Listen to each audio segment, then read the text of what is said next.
Perkenalkan, nama saya Annelin Trivina Mongdong, mahasiswa dari Fakultas Keperawatan Universitas Sariputra Indonesia Tomohon, dengan NIM 2061082 semester 3.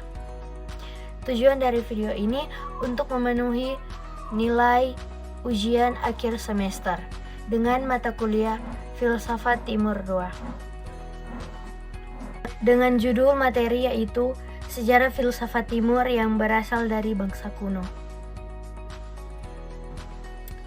Sejarah merupakan bagian dari kehidupan yang integral dan banyak yang dapat dipelajari darinya.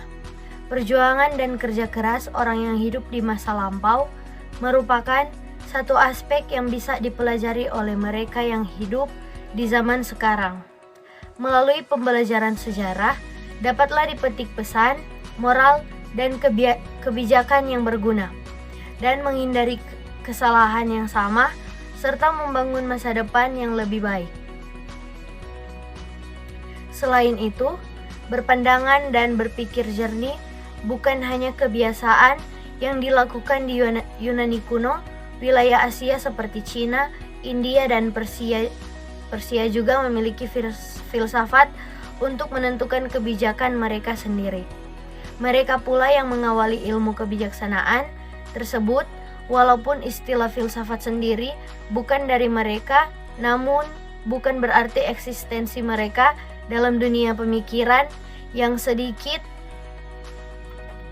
Filsafat Timur merupakan perintis dari filsafat Yunani kuno yang memiliki sejarah lebih jauh daripada filsafat Yunani kuno sendiri. Berhadapan dengan India memulai eksistensinya di daratan Indus yang sekarang kita kenal dengan nama India sekitar tahun 1000 sampai 600 SM. Peradaban Cina yang hadir di panggung sejarah dalam pemerintahan dinasti ke dinasti pada tahun 1027 sampai 506 SM sebelum filsafat Cina, India, dan Persia muncul. Peradaban awal telah berkembang di Asia, yakni Mesopotamia, Assyria, dan Babilonia. Peradaban Sumeria di dataran Mesopotamia yang membentang dari Tigris hingga Efrat pada sekitar tahun 3000 sampai 2350 SM. Mereka bermukim di dataran rawa dan padang rumput berair yang terdapat di dalamnya. Negara-negara kota yang saling hidup berdampingan selama 5 atau 6 abad pertama di sejarah peradaban mereka. Berawal dari pemikiran-pemikiran para filsuf yang mengembangkan ide-ide mereka di Cina, India, dan Persia, maka lambat laun falsafah mereka berubah menjadi agama yang dianut oleh banyak orang. Pada kerajaan Persia, Zarathustra mengembangkan pemikiran Zoroastrianisme atau agama Mazdaisme. Kekaisaran Cina juga memiliki Konfusi dan mendirikan kebijaksanaan Konfusianisme, dan Laozi yang memiliki jalan pemikiran sederhana yang disebut Taoisme.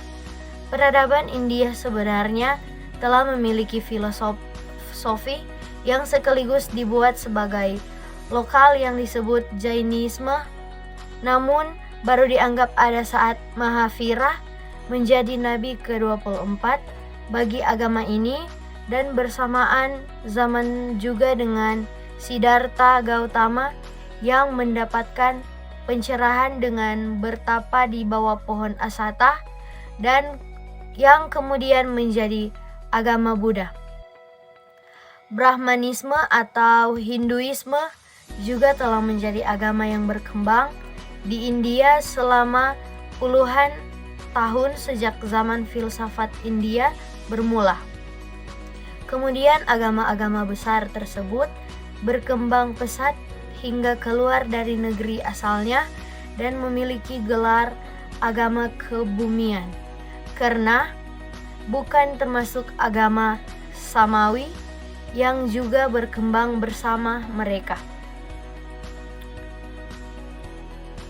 Dengan demikian, sejak dahulu hingga sekarang menjadi bahan pembelajaran bagi setiap orang yang ingin memiliki pandangan hidup yang lebih baik.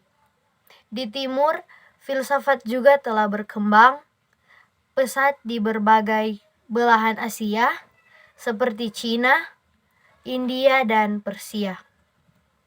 Konfusianisme, Mohisme, Daoisme berkembang di dinasti-dinasti Cina kuno.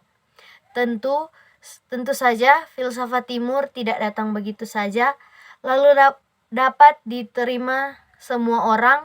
Tahapan-tahapan sejarah yang panjang terdapat di dalam masing-masing aliran filsafat tersebut.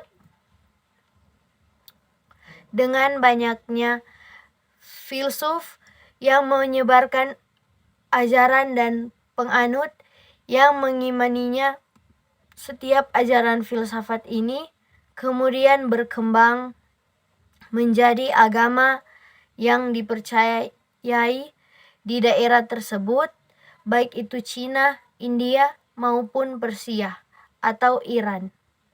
Dikarenakan perkembangan zaman, aliran filosofi ini terkadang berganti nama menjadi agama bumi atau agama buatan manusia. Buddha, Hindu, Konghucu, dan Zoroastrianisme atau Majusi merupakan contoh dari agama bumi yang masih banyak dianut oleh orang-orang di Cina, India, maupun Persia atau Iran. Selain berperan sebagai agama, filosofi yang mereka anut tersebut telah menjadi pandangan dan gaya hidup mereka sehari-hari. Hal ini terlihat ketika adanya hari raya di masing-masing agama dan ketika mereka saling berkomunikasi dengan sesama penganut maupun beda keyakinan.